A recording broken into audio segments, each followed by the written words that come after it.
My memories of the library. My name is Paula Osborne, no relation to the Castle Osbornes. Because I have difficulty with public speaking and public reading, my good friend Karen Bowles, also a longtime resident, offered to read this for me, so thank you, Karen. To start, a little background information about my life. The first unofficial librarian was Helen Gilles, and my family lived just down the street from her on River Road East. My great-grandparents and their family came to Wasaga in the mid-1930s and operated several businesses. I went to school at the Wasaga Beach Public School, where the town offices are now, high school in Stainer. So I knew Helen very well. Back in the 1950s, the population was only around 400, so pretty much everyone knew everyone. My parents moved to Ottawa in 1966. I attended Carleton University there, but always returned home to the beach in the summer. Helen decided we should have a little library book exchange in 1967. She suggested that I volunteer there because she knew I loved to read. The first location for this library was at the old Oakview Community Center on Mosley Street.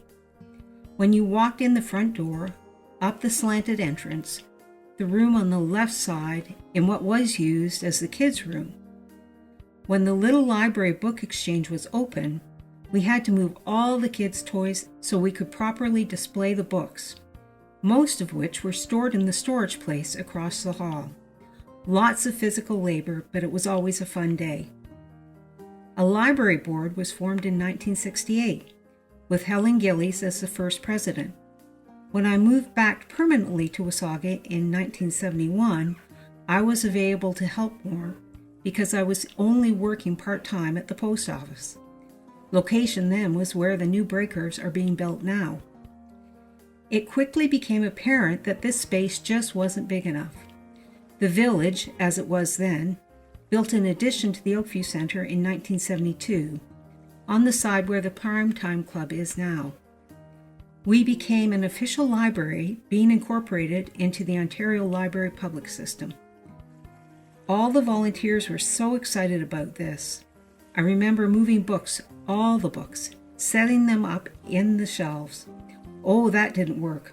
Moving them around again. Where should this go? And we had to learn about the Dewey Decimal System. All marked, all the books. Now obviously this was way too much work for volunteers, and in 1973 Gladys Donald, we called her Gladdy, became the first permanent librarian. She also had an assistant. And once again we quickly outgrew this room. Fortunately, the TD Bank moved to a new location and generously donated the old location on 19th Street to the library, and we moved in 1980. It did seem strange putting the children's section in the old bank vault. And then Books the cat moved in. He slept wherever he wanted to, on top of the shelves, behind the books. He did his job because there were no books ever eaten by rodents. I remember the first time I saw him. I took a book out and saw an eye staring at me. Thought I was hallucinating. I think he mostly slept through the day and did his job at night when it got dark. And no, his food and litter costs didn't come out of the town budget. With the increase in population and circulation, a new building was definitely needed. The library board was very active in raising funds for this.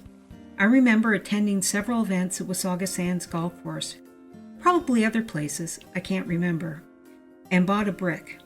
It was exciting to attend the opening in 1994 and see the wonderful facility with spaces for adults, kids, and programming. There were so many diverse programs, learning tools, exhibitions, in addition, of course, to the expansive book selections, DVDs, and movies available. The staff was amazing, and Books the Cat adapted to the new building. I met many new friends there and frequently saw old friends. The meeting room started to feel like home to me, book club, friends of the library, various presentations, workshops. While volunteering at the little archives room, I did manage to blow a fuse by turning on the microwave when the heater was on.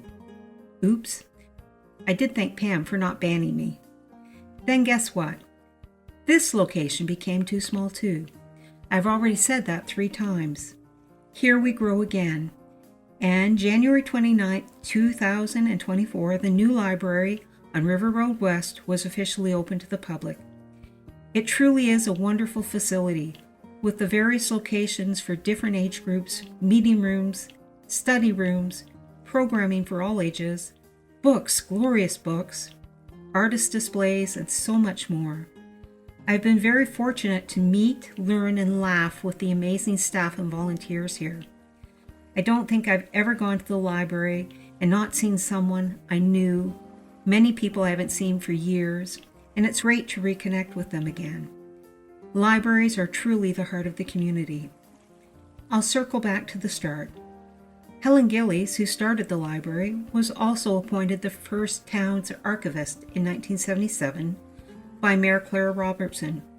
Libraries and archives work so well together. We should have a plaque or something to commemorate Helen's contribution to our town. And I'd like to thank the library and the library board for the opportunity to share my memories of the growth of the library in my hometown. The end.